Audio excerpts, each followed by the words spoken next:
순간 회의실이 얼어붙었습니다. 강도윤 회장의 손이 멈췄고 이사들은 놀란 눈으로 할머니를 바라보았습니다. 안 됩니다. 그거 찍으시면 큰일 납니다. 순의 할머니의 외침이 회의실에 울려 퍼졌습니다. 김 전무가 화를 내며 일어났습니다. 이런 무례한! 당장 내보내십시오! 하지만 회장은 손을 들어 제지했습니다. 아직 끝나지 않았습니다, 할머니. 계속 말씀해 보세요. 할머니 자신도 깜짝 놀랐지만 이미 엎질러진 물이었습니다. 이제 돌아갈 수는 없었습니다. 버튼 한 번 무료입니다. 구독과 좋아요가 오늘 하루를 조금 더 특별하게 만들어줄 거예요. 경상북도 작은 산골 마을에는 아직 어둠이 깔려 있습니다. 최순의 할머니는 낡은 알람 시계 소리에 몸을 일으켜 세웁니다. 74세의 몸이지만 여전히 꼿꼿한 허리로 일어나 차가운 방바닥에 발을 디딥니다. 오늘도 또 가야지. 혼자 중얼거리며 할머니는 어둠 속에서 옷을 갈아입습니다. 몇 년째 입고 있는 검은색 점퍼에 낡은 운동화, 그리고 언제나 목에 걸고 다니는 작은 보자기. 그 안에는 집에서 싸온 보리밥과 김치가 들어 있습니다. 마을 입구 버스 정류장까지 걸어가는 길, 할머니의 발걸음은 묵직합니다. 30년 넘게 이 길을 걸어왔지만 아직도 익숙하지 않습니다. 아니, 익숙해지고 싶지 않은 것일지도 모릅니다. 버스를 기다리며 할머니는 하늘을 올려다봅니다. 별들이 아직 반짝이고 있습니다. 순애는 생각합니다. 민호야, 너도 저기 어디선가 엄마를 보고 있니? 5시 첫 차를 타고 서울로 향합니다. 2시간 반이 걸리는 긴 여행입니다. 버스 안에서 할머니는 창밖을 바라보며 지나가는 풍경을 멍하니 바라봅니다. 논밭이 지나가고 작은 도시들이 스쳐 지나갑니다. 점점 건물들이 높아지고 사람들이 많아집니다. 서울역에 도착하면 또다시 지하철을 갈아타야 합니다. 복잡한 지하철역에서 할머니는 늘 헤맵니다. 글을 배우지 못해서 역 이름을 읽을 수는 없지만 몇 번째 역인지는 셀 수 있습니다. 하나, 둘, 셋. 7번째 역에서 내려서 다시 버스를 타야 합니다. 강남구 한복판에 우뚝 선 대기업 본사 건물. 순의 할머니가 3년째 청소를 담당하고 있는 곳입니다. 건물 지하에 있는 직원 탈의실에서 할머니는 청소복으로 갈아입습니다. 다른 청소 직원들과 간단한 인사를 나눕니다. 순의 언니, 오늘도 일찍 오셨네요. 그래야지. 늙은 몸이 게을러지면 안 되거든. 할머니는 웃으며 대답하지만 속마음은 다릅니다. 이 나이에 왜 이런 고생을 해야 하나? 하지만 곧 생각을 털어냅니다. 손녀 혜진이가 대학 등록금을 마련해야 하거든요.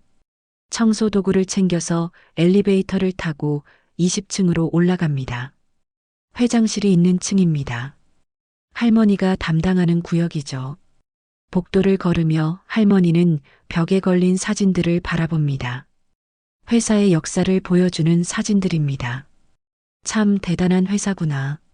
이런 큰 회사에서 일하는 사람들은 얼마나 똑똑할까. 하지만 순의 할머니에게는 남다른 능력이 있습니다. 사람의 마음을 읽는 눈이 있습니다. 글은 몰라도 사람의 얼굴만 보면 그 사람이 어떤 마음인지 알 수 있습니다. 회장실 앞을 지나가다가 할머니는 잠시 걸음을 멈춥니다. 안에서 누군가 전화를 하고 있습니다. 강도윤 회장의 목소리입니다. 그렇게 하세요. 내일 이사회에서 결정하겠습니다. 목소리에 피로가 묻어납니다. 할머니는 고개를 저으며 청소를 시작합니다. 저 사람도 참 힘들겠다. 그런 큰 회사를 혼자 책임져야 하니까.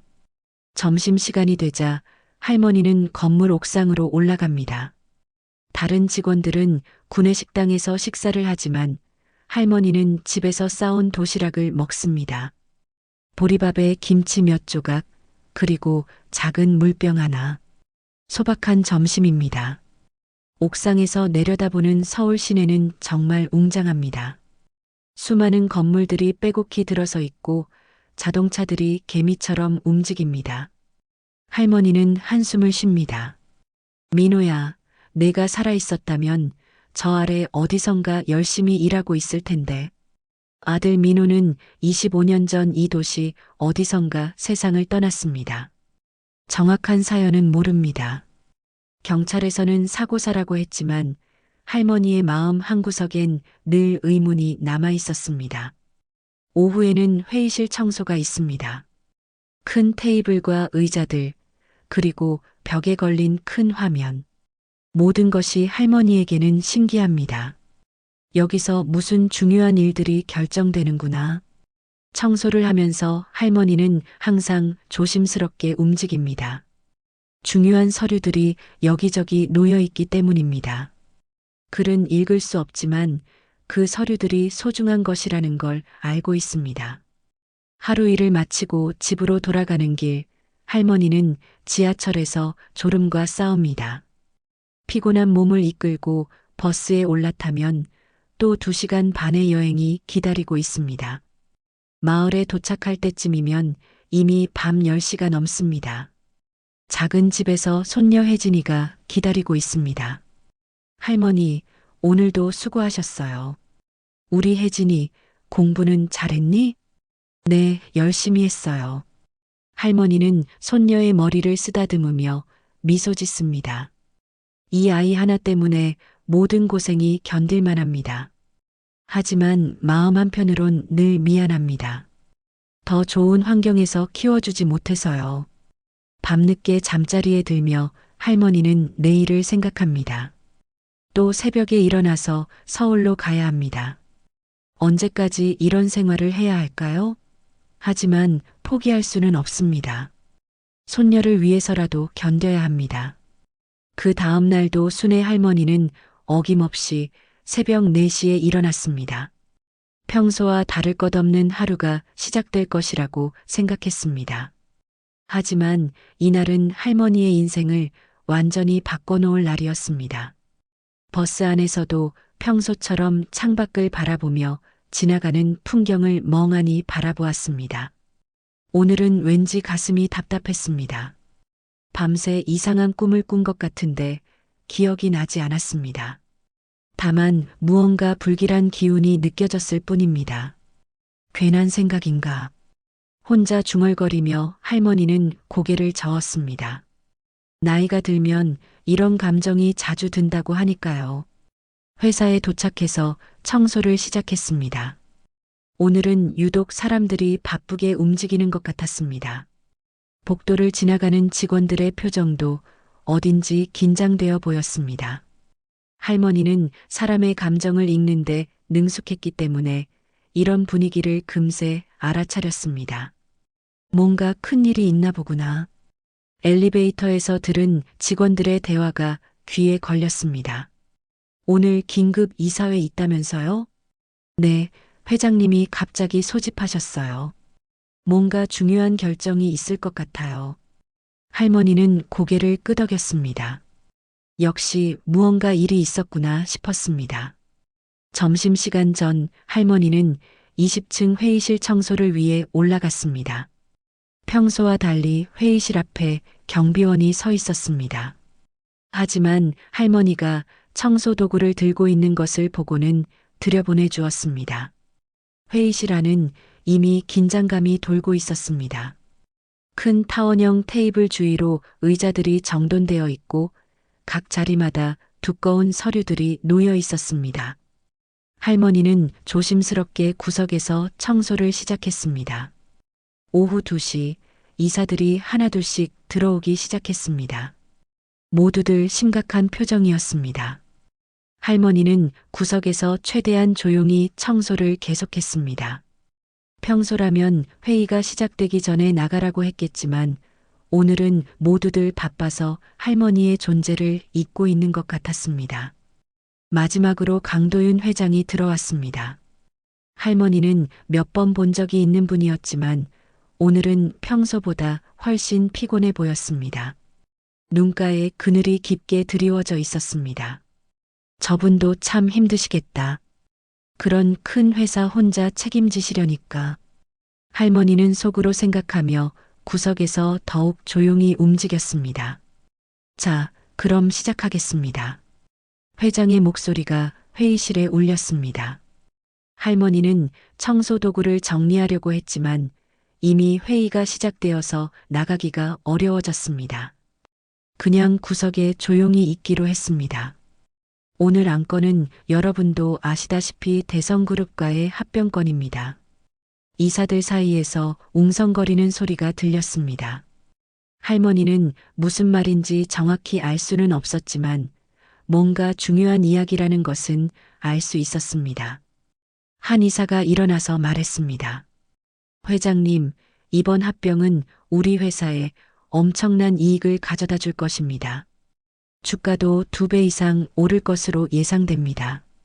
다른 이사들도 고개를 끄덕였습니다. 맞습니다. 지금이 절호의 기회입니다. 빨리 결정하셔야 합니다. 하지만 할머니의 눈에는 뭔가 이상했습니다. 이사들의 표정이 너무 급해 보였습니다. 마치 무언가에 쫓기는 것 같았습니다. 그리고 회장의 표정은 점점 더 어두워졌습니다. 서류를 다시 한번 검토해 보겠습니다. 회장이 말했지만 이사들은 초조해했습니다. 회장님, 시간이 없습니다. 오늘 안에 서명하지 않으면 기회를 놓칠 수 있습니다. 그때 한 이사가 두꺼운 서류 뭉치를 회장 앞으로 밀었습니다. 그리고 빨간 도장이 담긴 상자를 꺼내 놓았습니다. 순애 할머니의 가슴이 갑자기 두근거리기 시작했습니다. 왜인지 모르지만 불길한 예감이 들었습니다. 마치 아들 민호가 세상을 떠나던 그날 밤의 느낌과 비슷했습니다. 회장님, 여기에 서명만 하시면 됩니다. 이사가 계약서를 펼쳐놓으며 말했습니다. 할머니는 글을 읽을 수는 없었지만 그 계약서에서 무언가 나쁜 기운이 느껴졌습니다. 회장이 도장을 집어들었습니다. 손이 미세하게 떨리고 있었습니다. 할머니는 그것을 놓치지 않았습니다. 저분도 뭔가 이상하다고 생각하고 계시는구나. 도장이 계약서 위로 천천히 내려왔습니다. 이사들은 숨을 죽이고 지켜보고 있었습니다. 할머니의 심장은 더욱 빠르게 뛰었습니다. 바로 그때였습니다. 할머니의 머릿속에 갑자기 아들의 얼굴이 떠올랐습니다. 25년 전 마지막으로 본 아들의 얼굴. 그때도 이렇게 무언가 잘못된 일에 휘말려 있는 것 같았습니다. 안 돼. 이건 안 돼. 할머니의 직감이 강하게 경고하고 있었습니다. 뭔지는 모르지만 이 계약서에 도장이 찍히면 큰일이 날 것 같았습니다. 마치 아들을 잃었던 그때처럼 돌이킬 수 없는 일이 일어날 것 같았습니다. 도장이 종이에 거의 닿을 듯한 순간이었습니다. 할머니는 더 이상 참을 수 없었습니다. 몸이 저절로 움직였습니다. 안 됩니다. 할머니의 외침이 회의실에 울려 퍼졌습니다. 동시에 청소도구가 바닥에 떨어지는 소리가 났습니다. 모든 사람들의 시선이 구석에 서 있는 할머니에게 쏠렸습니다. 순간 회의실이 얼어붙었습니다.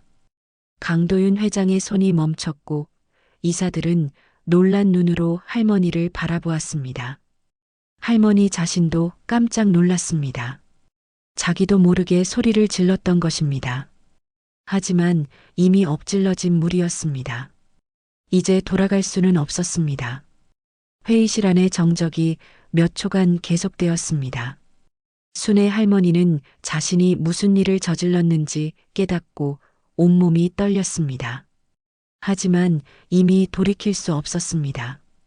모든 이사들의 시선이 할머니에게 꽂혀 있었고 강도윤 회장도 도장을 든 채로 멈춰서 할머니를 바라보고 있었습니다. 첫 번째로 입을 연 것은 김 전무였습니다. 이게 뭡니까? 청소부가 회의실에서 뭐 하는 겁니까? 목소리에는 분노가 가득했습니다. 다른 이사들도 웅성거리기 시작했습니다. 보안이 어떻게 된 겁니까? 중요한 회의 중에 이런 일이. 할머니는 다리에 힘이 빠져 주저앉을 것 같았습니다. 하지만 마음 한구석에서는 여전히 강한 직감이 말하고 있었습니다. 이 계약서는 안 된다. 절대 안 된다. 이때 강도윤 회장이 조용히 손을 들었습니다. 잠깐 모두 조용히 하십시오. 회의실이 다시 조용해졌습니다. 회장의 눈빛에는 묘한 호기심이 담겨 있었습니다. 할머니를 바라보는 그의 시선은 다른 이사들과는 달랐습니다. 할머니, 왜 안 된다고 하셨습니까? 회장의 질문에 할머니는 당황했습니다. 사실 정확한 이유를 설명할 수는 없었습니다. 그저 직감적으로 느껴지는 것 뿐이었으니까요. 저는 글도 모르는 사람이지만, 할머니의 목소리는 떨렸지만 계속 이어졌습니다. 그 종이에서 나쁜 기운이 느껴져요. 마치 누군가 다치게 될 것 같은. 이사들이 비웃음을 터뜨렸습니다. 기운이라니 무슨 점쟁이도 아니고. 회장님, 이런 미신적인 말에 귀 기울이실 필요 없습니다. 하지만 회장은 여전히 진지한 표정으로 할머니를 바라보고 있었습니다. 할머니는 용기를 내어 한 걸음 앞으로 나아갔습니다. 회장님, 저는 70 넘게 살면서 사람들을 많이 봤습니다. 글은 몰라도 사람 얼굴은 읽을 수 있어요.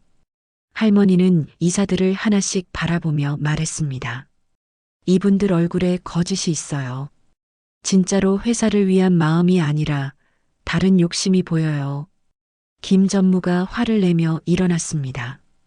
이런 무례한, 당장 내보내십시오. 다른 이사들도 동조했습니다. 그렇습니다. 중요한 회의를 방해하다니. 보안 요원을 부르세요. 하지만 회장은 손을 들어 제지했습니다. 아직 끝나지 않았습니다. 할머니, 계속 말씀해 보세요. 할머니는 깊게 숨을 들이쉬었습니다.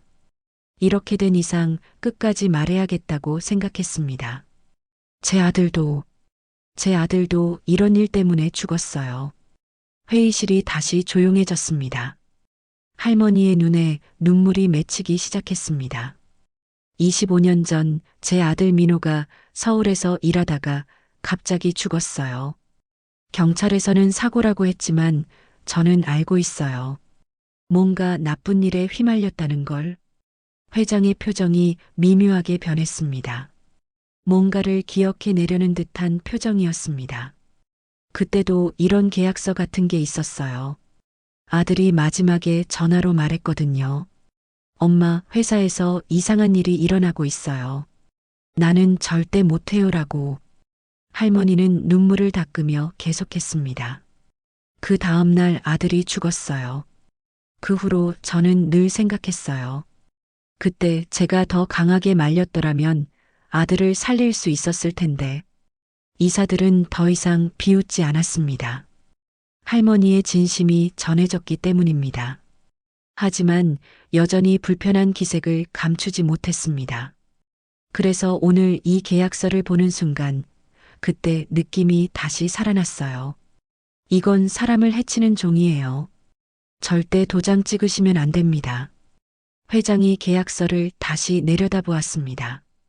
그의 손은 여전히 떨리고 있었습니다. 할머니가 말씀하신 아들 이름이 뭐라고 하셨죠? 강민호예요. 순간 회장의 얼굴이 창백해졌습니다. 이사들도 서로를 바라보며 당황한 기색을 보였습니다.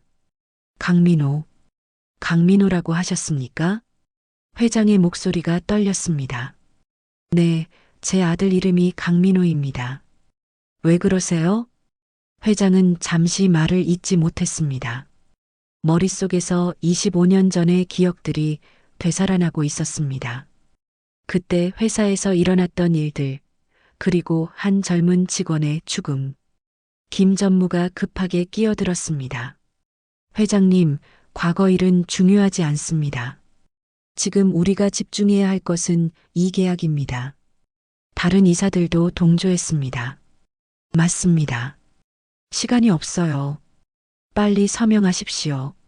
하지만 회장의 마음은 이미 흔들리고 있었습니다. 할머니의 말이 계속 머릿속에서 맴돌았습니다. 그리고 25년 전 그 사건에 대한 죄책감이 다시 살아나고 있었습니다. 잠깐만요. 회장이 도장을 내려놓았습니다. 이 계약에 대해 다시 생각해 봐야겠습니다. 이사들이 일제히 반발했습니다. 회장님, 지금 무슨 말씀이십니까? 하지만 회장의 마음은 이미 결정된 것 같았습니다. 할머니를 바라보는 그의 눈빛에는 미안함과 고통이 섞여 있었습니다. 순애 할머니는 그런 회장을 보며 확신했습니다. 이 사람은 나쁜 사람이 아니라는 것을, 다만 주변의 잘못된 사람들에게 휘둘리고 있을 뿐이라는 것을. 회장님, 제 말 믿어주세요. 이 계약은 정말 안 됩니다. 할머니의 간절한 목소리가 회의실에 울려 퍼졌습니다. 그 순간 모든 사람들은 이 늙은 청소부 할머니가 단순한 미신쟁이가 아니라는 것을 깨달았습니다. 그녀에게는 진짜로 무언가를 보는 눈이 있었습니다. 김전무의 얼굴이 붉어졌습니다. 중요한 합병 계약이 한 청소부 할머니의 말 때문에 흔들리고 있다는 사실을 받아들일 수 없었습니다. 회장님, 정신 차리십시오. 지금 무슨 일입니까? 김전무가 책상을 치며 소리쳤습니다. 다른 이사들도 술렁거리기 시작했습니다. 그렇습니다. 이런 황당한 일이 어디 있습니까? 청소부의 미신적인 말에 귀를 기울이시다니. 하지만 강도윤 회장은 여전히 계약서를 내려다보며 깊은 생각에 잠겨 있었습니다. 순애 할머니가 말한 강민호라는 이름이 계속 머릿속에서 맴돌았습니다. 25년 전 정말로 그런 이름의 직원이 있었습니다. 그리고 그는 회사의 어두운 비밀을 알게 된 후 의문의 죽음을 당했습니다. 할머니, 회장이 조용히 입을 열었습니다. 할머니 아들이 어느 회사에서 일했다고 하셨죠? 순애 할머니는 잠시 망설였습니다. 사실 정확히 기억나지 않았습니다. 아들이 여러 회사를 다녔기 때문입니다. 정확히는 모르겠어요. 아들이 마지막에 다닌 회사가 뭔가 큰 회사였다고 했는데. 김전무가 거칠게 끼어들었습니다. 이런 애매한 말로 회사 전체를 흔들어 놓으시겠습니까? 회장님, 제발 정신 차리세요. 그때 이상무 이사가 조용히 일어났습니다. 김전무, 너무 흥분하지 마십시오. 회장님께서 신중하게 생각해 보시겠다는 것인데. 신중하게? 이게 신중한 겁니까? 수백억의 이익이 걸린 계약을 청소부 말 때문에 포기하자는 겁니까? 회의실의 분위기가 점점 험악해졌습니다. 이사들 사이에서도 의견이 갈리기 시작했습니다. 일부는 김전무 편에 서서 계약을 강행하자고 주장했고, 일부는 회장의 판단을 존중하자고 말했습니다. 순애 할머니는 이런 분위기 속에서 위축되기 시작했습니다. 자신 때문에 큰 회사의 중요한 회의가 엉망이 되고 있다는 생각에 죄책감이 들었습니다. 저는 그냥. 할머니가 말을 시작하려는 순간 김전무가 보안 요원을 부르기 위해 전화를 들었습니다. 보안실입니까? 회의실에 관계없는 사람이 들어와 있습니다. 즉시 데려가 주세요. 잠깐. 회장이 큰 소리로 제지했습니다. 아직 할머니 말씀이 끝나지 않았습니다. 김전무가 전화를 끊으며 황당한 표정을 지었습니다. 회장님, 도대체 뭘 하시는 겁니까? 그때 회장이 할머니에게 물었습니다. 할머니, 혹시 아드님이 마지막에 무슨 말씀을 하셨는지 기억나십니까? 구체적으로. 순애 할머니는 눈을 감고 25년 전을 떠올렸습니다. 아들의 마지막 전화 통화가 생생하게 기억났습니다. 아들이 말했어요. 엄마, 회사에서 이상한 서류를 만들라고 해요. 가짜 장부 같은 건데 나는 못하겠어요. 양심이 허락하지 않아요라고. 회장의 얼굴이 더욱 창백해졌습니다. 그리고 며칠 후에 또 전화했어요. 엄마, 나 위험할 것 같아요. 회사 사람들이 나를 이상하게 봐요. 혹시 무슨 일이 생기면? 라고 말하다가 전화가 끊어졌어요. 그 다음날 아들이 죽었다는 연락을 받았습니다. 회의실이 조용해졌습니다. 할머니의 이야기에는 거짓이 없었습니다. 너무나 생생하고 구체적이었습니다. 이때 박상진 이사가 조심스럽게 입을 열었습니다. 회장님, 혹시 25년 전 우리 회사에서 일어난 그 사건을 말씀하시는 건 아니죠? 다른 이사들도 서로를 바라보며 당황했습니다. 몇몇 나이 든 이사들은 그때를 기억하고 있었습니다. 김 전무가 급하게 말했습니다. 그런 옛날 일은 중요하지 않습니다. 지금 우리가 집중해야 할 것은 현재입니다. 하지만 회장의 마음은 이미 과거로 돌아가 있었습니다. 그때 젊은 회계사 강민호가 회사의 비자금 조성을 거부하며 내부 고발을 하려다가 의문의 죽음을 당한 사건. 그 일로 인해 회장 자신도 오랫동안 죄책감에 시달렸습니다. 할머니, 회장이 떨리는 목소리로 말했습니다. 혹시 그때 경찰 조사에서 뭔가 이상한 점은 없었습니까? 있었어요. 경찰들이 너무 대충 조사했어요. 사고라고 결론 내리더니 더 이상 조사하지 않겠다고 했어요. 마치 누군가 압력을 가한 것 같았어요. 김 전무의 얼굴이 점점 굳어졌습니다. 이 할머니가 계속 이런 이야기를 하면 옛날 일들이 다시 수면 위로 올라올 수 있었습니다. 회장님, 이제 그만하십시오. 과거 일에 매달릴 때가 아닙니다. 그때 순애 할머니가 회장을 똑바로 바라보며 말했습니다. 회장님, 당신도 그때 힘들었겠지만 지금이라도 옳은 일을 하세요. 제 아들 같은 희생자가 더 이상 나오지 않게 해주세요. 할머니의 간절한 눈빛에 회장의 마음이 흔들렸습니다. 25년 동안 가슴에 묻어둔 죄책감이 다시 살아나고 있었습니다. 이 계약서, 회장이 계약서를 다시 들여다보며 말했습니다. 정말 문제가 없는 겁니까? 김 전무가 다급하게 대답했습니다. 물론입니다. 완벽한 계약서입니다. 하지만 회장의 의심은 더욱 커졌습니다. 할머니의 직감과 과거의 기억이 겹치면서 이 계약에 대한 불신이 생겼습니다.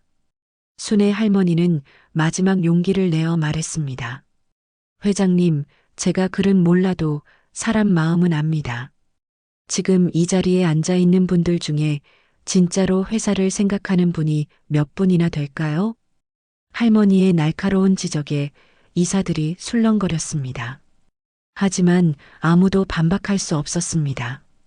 왜냐하면 할머니의 말이 어느 정도 맞았기 때문입니다. 회의실의 긴장감이 최고조에 달했습니다. 김 전무는 더 이상 참을 수 없다는 듯이 자리에서 벌떡 일어났습니다. 회장님, 이제 정말 선택하셔야 합니다. 김 전무가 시계를 가리키며 외쳤습니다. 대성그룹에서 오후 5시까지 답변을 달라고 했습니다. 지금 4시 반입니다. 다른 이사들도 하나둘씩 일어나며 회장을 압박하기 시작했습니다. 이 기회를 놓치면 회사가 무너집니다. 주주들에게 어떻게 설명하시겠습니까? 강도윤 회장은 양손으로 머리를 감싸며 고민에 빠졌습니다. 순애 할머니는 이런 분위기에 겁이 났지만 포기할 수 없었습니다. 그때 김 전무가 계약서를 회장 앞으로 다시 밀어놓았습니다. 회장님, 더 이상 망설일 시간이 없습니다. 지금 서명하지 않으면 모든 게 끝납니다. 회장이 떨리는 손으로 도장을 다시 집어들었습니다. 순애 할머니의 심장이 쿵쾅거렸습니다. 안 돼요. 할머니가 다시 소리쳤습니다. 그리고 용기를 내어 계약서에 더 가까이 다가갔습니다. 이 종이 뭔가 숨겨진 게 있어요. 글도 모르는 주제에 무슨 소리. 김 전무가 화를 냈지만 할머니는 손가락으로 계약서의 한 부분을 가리켰습니다. 여기 작은 글씨들이 이상해요. 뭔가 나쁜 냄새가 나요. 회장이 할머니가 가리킨 부분을 자세히 살펴보았습니다. 그곳에는 정말로 작은 글씨로 특별 조항이 적혀 있었습니다. 이게 뭡니까? 아, 그건 단순한 부대 조건입니다. 김 전무가 급하게 대답했지만 회장이 그 조항을 읽어보니 충격적인 내용이었습니다. 합병 후 기존 직원 3,000명 해고. 회장의 목소리가 떨렸습니다. 순애 할머니의 눈에 눈물이 맺혔습니다. 3,000명. 그 많은 사람들이 길거리로 내몰리는 거군요. 효율성을 위한 불가피한 조치입니다. 김 전무가 변명했지만 할머니는 계속 계약서를 살펴보았습니다. 그리고 맨 마지막 장에서 더욱 충격적인 내용을 발견했습니다. 회장님, 여기도 보세요. 회장이 그 부분을 읽어보니 더욱 놀라운 내용이었습니다. 핵심 기술 전체 이전? 이건 우리 회사를 통째로 넘겨주는 계약이군요. 이제 다른 이사들도 계약서의 진짜 내용을 알아차리기 시작했습니다. 이런 조건이 숨어 있었다니. 우리가 속은 건가요? 김 전무가 당황하며 마지막 카드를 꺼냈습니다. 회장님, 이 계약을 거부하시면 대성그룹에서 우리를 적대적으로 인수할 겁니다. 그 순간 할머니가 회장의 손을 잡았습니다. 회장님, 제 아들 이야기 기억하세요? 제 아들도 이런 나쁜 계약 때문에 죽었어요. 할머니의 목소리가 떨렸습니다. 민호는 마지막에 저에게 말했어요. 엄마, 나는 양심을 팔 수 없어요. 사람들을 해치는 일은 할 수 없어요라고. 회의실이 조용해졌습니다. 그 다음 날 아들이 죽었어요. 지금도 누가 죽였는지 모르겠어요. 하지만 분명한 건 이런 더러운 계약서 때문이었다는 거예요. 할머니의 눈물이 뚝뚝 떨어졌습니다. 회장님, 제발 제 아들 같은 희생자가 더 이상 나오지 않게 해주세요. 3,000명의 가족들을 생각해 주세요. 강도윤 회장의 마음이 크게 흔들렸습니다. 25년 전 강민호의 죽음에 대한 죄책감이 다시 살아났습니다. 할머니, 회장이 떨리는 목소리로 말했습니다. 정말 죄송합니다. 그때 제가 아드님을 지켜드리지 못했습니다. 지금이라도 늦지 않았어요. 옳은 일을 해주세요. 김 전무가 마지막으로 소리쳤습니다. 회장님, 감정에 휘둘리시면 안 됩니다. 하지만 회장의 마음은 이미 결정되었습니다. 할머니의 용기와 진심이 그를 움직였습니다. 이 계약은 잘못되었습니다. 회장이 단호하게 말했습니다. 나는 이 계약을 거부합니다. 그 순간 회장이 계약서를 찢어버렸습니다. 종이가 찢어지는 소리가 회의실에 울려 퍼졌습니다. 김 전무와 몇몇 이사들이 동시에 소리쳤습니다. 회장님, 이게 무슨 일입니까? 하지만 회장은 더 이상 흔들리지 않았습니다. 우리는 다른 길을 찾겠습니다. 직원들과 함께 가는 길을 말입니다. 순애 할머니는 마음속으로 아들에게 말했습니다. 민호야, 엄마가 해냈다. 내가 못다한 일을 엄마가 해냈어. 김 전무가 마지막으로 위협했습니다. 회장님, 이 결정을 후회하실 겁니다. 회장이 김 전무를 똑바로 바라보며 말했습니다. 후회는 당신들이 하게 될 겁니다. 이런 더러운 계약을 숨기려 했던 것을 말이죠. 회의실의 분위기가 완전히 뒤바뀌었습니다. 할머니 한 사람의 용기가 거대한 기업의 운명을 바꾼 순간이었습니다. 계약서가 찢어진 순간 회의실은 완전한 혼란에 빠졌습니다. 김 전무의 얼굴은 새하얗게 질렸고 다른 이사들은 서로를 바라보며 어쩔 줄 몰라 했습니다. 회장님, 정말 돌이킬 수 없는 일을 하신 겁니다. 김 전무가 떨리는 목소리로 외쳤습니다. 하지만 강도윤 회장의 마음은 이미 굳어져 있었습니다. 그때 회의실 문이 벌컥 열리며 정장을 입은 남자들이 들어왔습니다. 대성그룹에서 온 사람들이었습니다. 계약은 어떻게 되었습니까? 대성그룹 상무 최영민이 급하게 물었습니다. 그의 뒤에는 2명의 수행원이 서 있었습니다. 김 전무가 당황하며 대답했습니다. 그게 강도윤 회장이 일어나서 말했습니다. 죄송합니다. 계약을 거부하기로 했습니다. 최영민의 표정이 순간 굳어졌습니다. 거부라니요? 무슨 말씀이십니까? 계약 조건을 자세히 살펴보니 받아들일 수 없는 내용들이 있었습니다. 최영민이 김 전무를 노려보았습니다. 김 전무, 이게 무슨 일입니까? 분명히 모든 것이 준비되었다고 하지 않았습니까? 그 순간 순애 할머니는 깨달았습니다. 김 전무와 대성그룹 사이에 뭔가 은밀한 거래가 있었다는 것을. 할머니의 눈에는 거짓을 보는 능력이 있었습니다. 당신들이 짜고 친 거군요. 할머니가 김 전무와 최영민을 번갈아 보며 말했습니다. 뭔 소리입니까? 김 전무가 발끈했지만 할머니는 확신했습니다. 당신 얼굴에 다 써 있어요. 뒤에서 돈을 받았죠? 최영민이 냉소적으로 웃었습니다. 늙은 청소부가 무슨 헛소리를. 그때 회장이 김 전무에게 물었습니다. 김 전무, 정말 그런 겁니까? 대성그룹과 따로 거래를 한 겁니까? 김 전무는 대답하지 않았습니다. 하지만 그의 침묵이 모든 것을 말해주었습니다. 최영민이 협박조로 말했습니다. 강 회장, 현명한 선택을 하십시오. 우리의 제안을 거부하면 어떤 일이 일어날지 아시죠? 무슨 뜻입니까? 시장에서 고립될 겁니다. 우리와 거래하는 모든 회사들이 당신들과의 거래를 끊을 겁니다. 순애 할머니가 분노했습니다. 이게 장사입니까? 이건 협박이에요. 최영민이 할머니를 차갑게 바라보았습니다. 늙은이가 끼어들 일이 아닙니다. 그 순간 할머니의 기억 속에서 아들의 목소리가 들려왔습니다. 엄마, 이런 사람들이 나를 죽였어요. 이런 사람들 때문에 많은 사람들이 고통받고 있어요.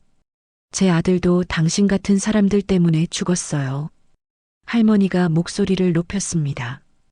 25년 전 제 아들 강민호를 기억하세요? 최영민의 표정이 미묘하게 변했습니다. 강민호라고 하셨습니까? 그래요. 당신들이 죽인 제 아들이에요. 회의실이 조용해졌습니다. 최영민은 잠시 생각에 잠겼다가 비웃음을 터뜨렸습니다. 아, 그 건방진 회계사 말씀이군요. 자기가 정의로운 줄 알고 설쳤던. 뭐라고요? 회장이 일어났습니다. 지금 뭐라고 하신 겁니까? 최영민이 실수를 깨달았지만 이미 늦었습니다. 아니, 그게 아니라. 순애 할머니가 떨리는 목소리로 물었습니다. 당신이 제 아들을 죽인 거예요? 그런 게 아닙니다. 그냥 사고였어요. 하지만 최영민의 말에는 거짓이 섞여 있었습니다. 할머니는 그것을 놓치지 않았습니다. 거짓말이에요. 당신 눈빛이 말해주고 있어요. 회장이 최영민을 노려보았습니다. 대성그룹이 25년 전 우리 직원을 죽였다는 말입니까? 그런 게 아닙니다. 최영민이 당황하며 변명했지만 이미 모든 것이 드러나고 있었습니다. 김 전무가 급하게 끼어들었습니다. 과거 일은 중요하지 않습니다. 지금 우리가 집중해야 할 것은. 닥치세요. 회장이 소리쳤습니다. 이제 모든 게 명확해졌습니다. 당신들이 우리 회사를 망하게 하려고 음모를 꾸민 거군요. 최영민이 마지막 카드를 꺼냈습니다.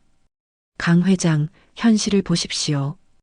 이미 시작된 일입니다. 오늘 밤 주가가 폭락할 겁니다. 우리가 손을 쓸 테니까요. 순애 할머니가 회장의 팔을 잡았습니다. 회장님, 두려워하지 마세요. 제 아들도 두려워했지만 끝까지 싸웠어요.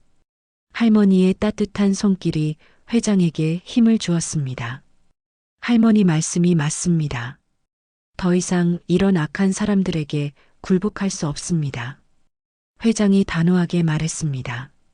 우리는 정정당당하게 싸우겠습니다. 최영민이 분노했습니다. 후회하실 겁니다. 그때 갑자기 회의실 문이 다시 열렸습니다. 경찰관들이 들어왔습니다. 누가 신고했습니까? 경찰관이 물었습니다. 모든 사람들이 서로를 바라보았습니다. 그때 한 젊은 직원이 들어왔습니다. 제가 신고했습니다. 회의실에서 협박과 공갈이 일어나고 있다고. 최영민과 김 전무의 얼굴이 창백해졌습니다. 순애 할머니는 마음속으로 아들에게 말했습니다. 민호야, 이제 진짜 정의가 이루어지는구나. 내가 원했던 그 정의 말이야. 경찰관이 상황을 파악하기 시작했습니다. 무슨 일이 일어났는지 차례대로 설명해 주십시오. 회장이 입을 열었습니다. 이분들이 우리 회사를 협박했습니다. 그리고 25년 전 살인사건과도 연관이 있는 것 같습니다. 최영민이 변명하려 했지만 이미 모든 증거가 드러나고 있었습니다. 순애 할머니의 용기 있는 행동이 마침내 진실을 밝혀내고 있었습니다. 25년 동안 숨겨져 있던 아들의 억울한 죽음이 드디어 세상에 알려지게 되었습니다. 경찰이 도착한 후 회의실은 완전히 다른 분위기가 되었습니다. 최영민과 김 전무는 당황한 기색을 감추지 못했고 다른 이사들은 상황을 지켜보며 숨을 죽이고 있었습니다. 저희가 조사하겠습니다. 모든 분들은 자리에 그대로 계시기 바랍니다.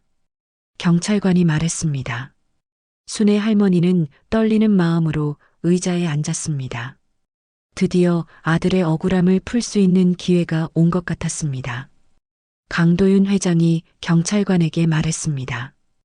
25년 전에 우리 회사 직원이 의문사한 사건이 있었습니다.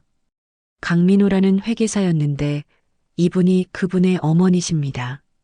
경찰관이 순애 할머니를 바라보았습니다. 할머니, 자세한 이야기를 들려주실 수 있습니까? 할머니는 깊게 숨을 들이쉬고 이야기를 시작했습니다. 제 아들 민호는 착한 아이였어요.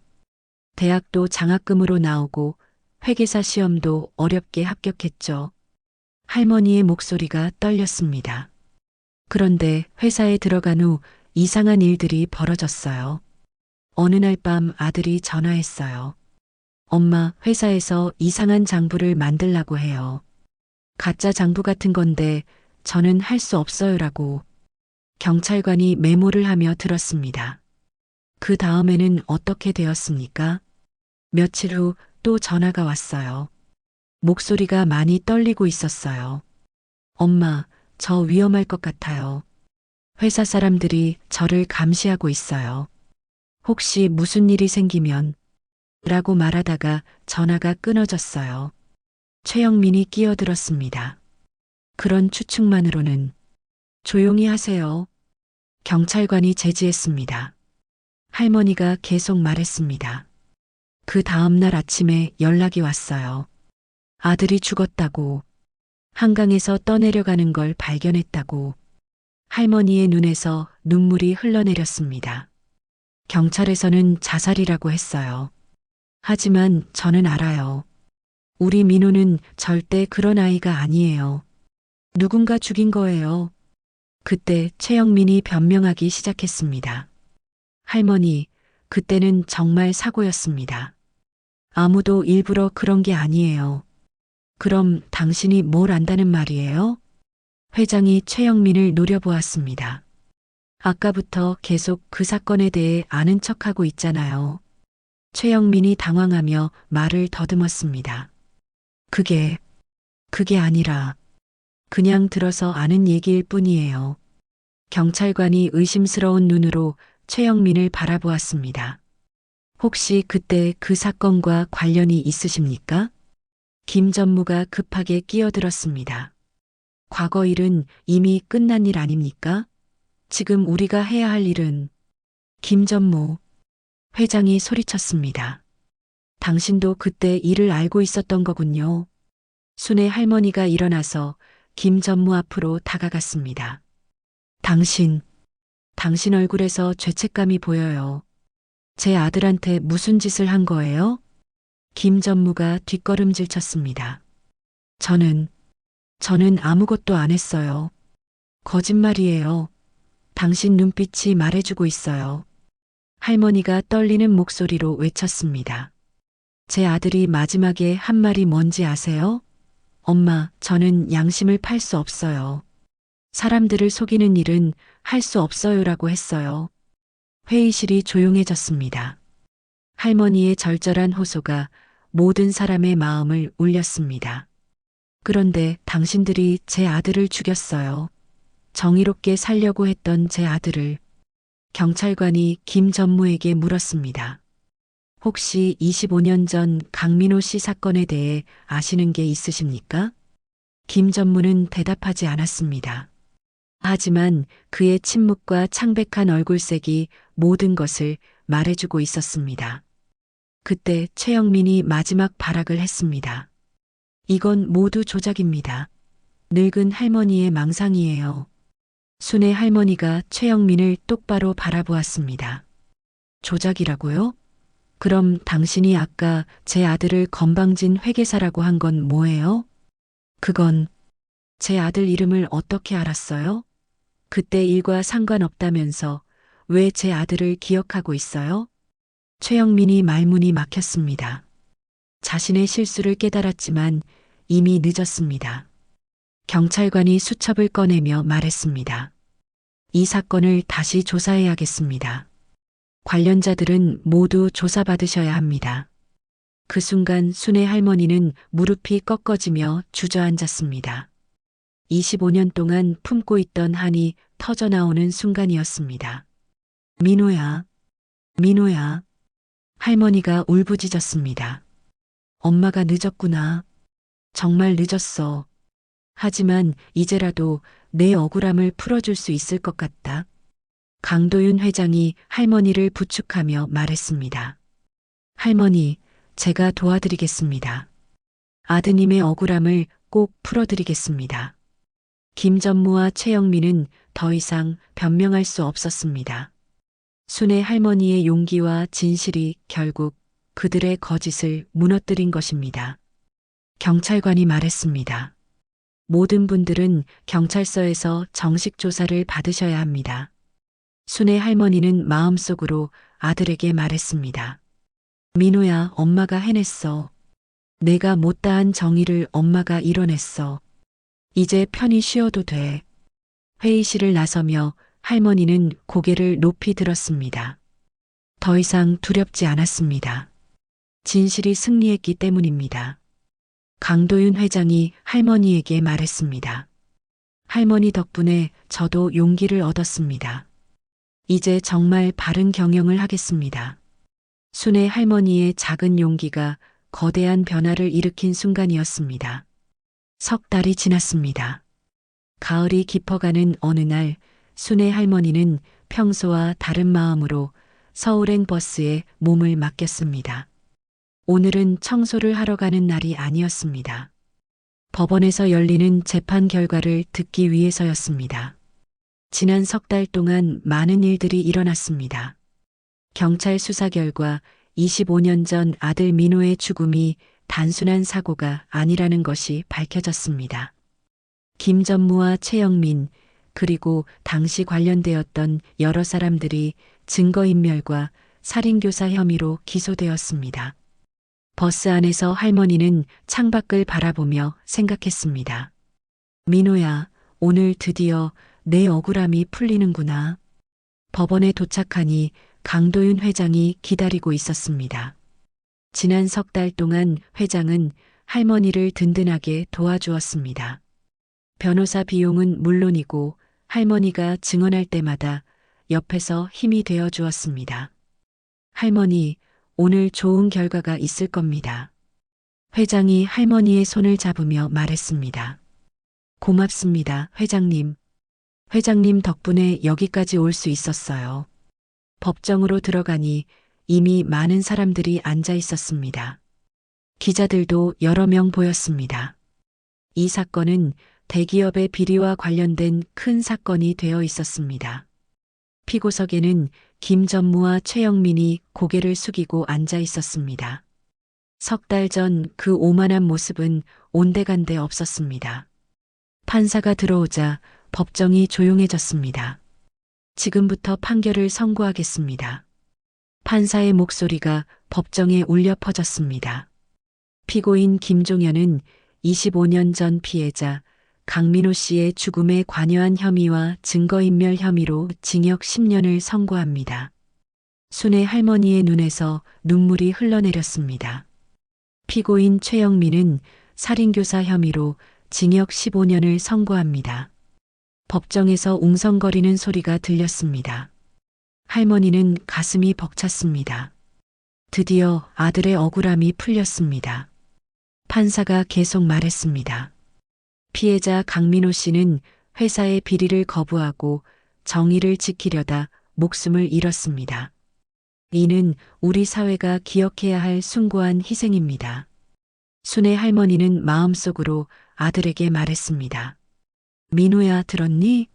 내가 정의로운 사람이었다고 인정받았어. 재판이 끝난 후 법원 앞에서 기자들이 할머니를 둘러쌌습니다. 할머니, 소감이 어떠십니까? 25년 만에 진실이 밝혀진 기분이 어떠세요? 할머니는 잠시 말을 못했습니다. 너무 감격스러워서였습니다. 제 아들이 정말 좋은 사람이었다는 걸 모든 분들이 알게 되어서 기뻐요. 할머니의 목소리가 떨렸습니다. 아들아, 엄마가 늦었지만 내 억울함을 풀어줬어. 이제 편히 쉬어도 돼. 그날 저녁 강도윤 회장은 할머니를 조용한 식당으로 모셨습니다.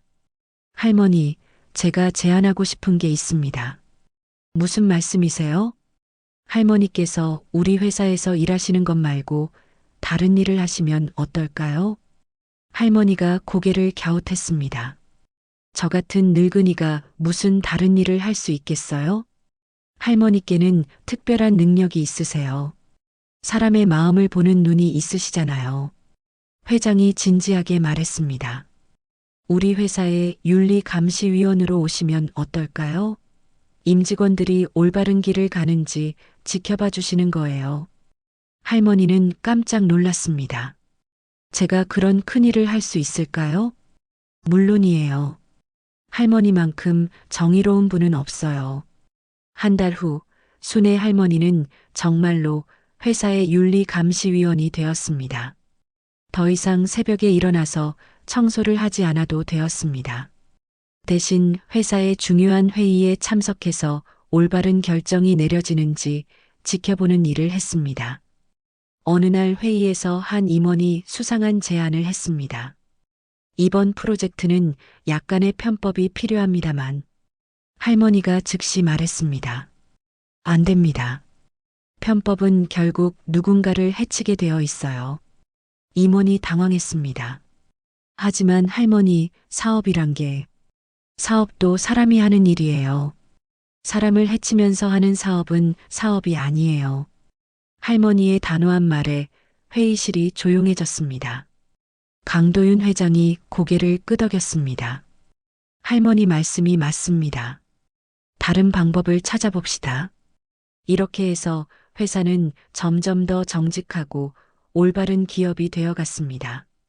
저녁이 되어 집으로 돌아가는 길, 할머니는 아들의 사진이 걸린 작은 사당에 들렀습니다.